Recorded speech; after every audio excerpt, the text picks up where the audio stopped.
So this is important, I think, for when you're feeling discomfort about what you're about to do, the choices or whatever. I think it's important to start to really think about recognizing whether or not your ego is telling you that you can't do it, or it's actually something that you can't do. And that if it's your ego, the most important thing I think to do is to call the bluff and do the thing anyways. I think that when you're on a shot that's important and you get down on the shot, and right when you're about to swing the cue, you feel the fear that you're not lined up properly. But the whole time you were down on the ball before that, you felt fine on it and you haven't moved. To me, that's an indication that your ego is trying to make you miss the ball.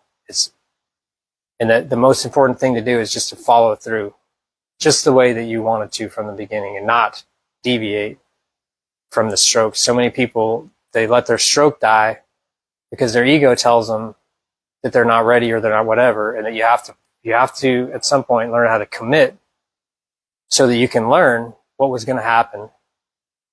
It's important to just go with your initial commitment. Your ego will make you second guess and overthink. And you have to just, once you make a decision, you have to go with it, and that you have to then learn how to pay the, you pay the price, you accept the consequences for the amount of work it takes to just be committed to the shot. You get down on the ball and you know your rhythm is, and you use your rhythm, even if your ego is like, oh, you got to take extra, and you got to get ready, and you're not quite there or whatever.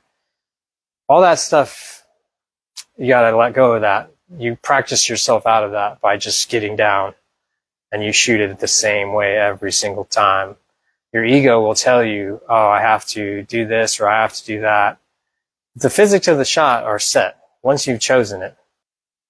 Realizing when your ego is trying to stop you from being successful, and then pushing through that so that you can start to understand when your ego is trying to stop you and when you're actually wrong.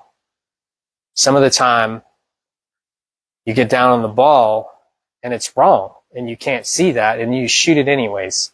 That's not what I'm talking about. I'm talking about when you're down on the ball and now you start thinking about whether or not you're going to make it or miss it.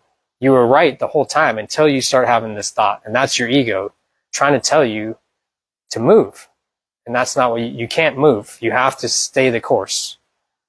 And once you get the habit of staying the course, following through and completing your stroke properly, then you'll start to recognize when you're wrong on the ball, actually, instead of thinking, oh, I got to keep getting up and then keep getting down.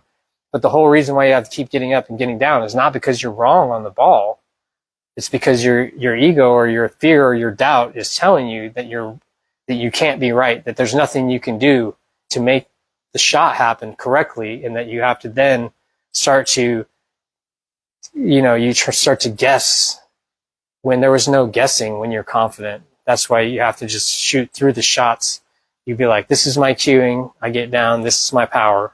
I hit it with that power, and I don't care what thoughts were there. I don't react to my thoughts. I shot the shot, and I'm shooting the shot the way I designed it in my mind. And now that I'm down on the ball, we continue. And that we learn through repetitions of whether or not it's the right thing. But we have to use that framework to make every shot. Otherwise, you're shooting shots with different frameworks, and then now you have the problem of losing your rhythm because you have no rhythm, because you don't have a construct that you're falling back on.